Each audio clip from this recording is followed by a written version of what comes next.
Hey guys, welcome back to the channel. In this tech tutorial video, we're going to explain how you can add a numbered list to your pages on Microsoft Loop. So let us dive into this.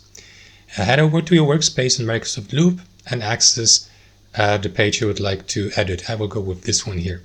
Next, scroll down to the very bottom of the page, click into the text field here. Let me skip to the next line by pressing enter until you see this default command. Just start typing. So here you will need to enter or type the command / and then which one was it? Numbered list. So enter numbered or just the first letters and you will see the command suggestion here, numbered list.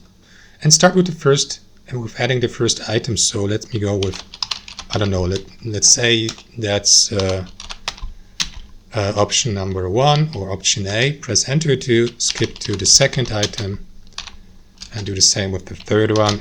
And that's how you create these numbered lists. Now if you'd like to indent, skip to the next line by pressing enter and use the tabulator key on your keyboard. And that is going to move to item 3A. So let me add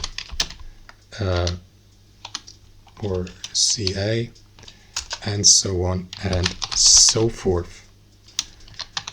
You see, guys, what I mean? And you may also change the position by simply clicking into that handle and by moving the item to its new position.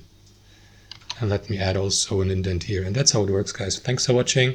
Hope you enjoyed it and got some value from it. And we'll see you next time on our channel.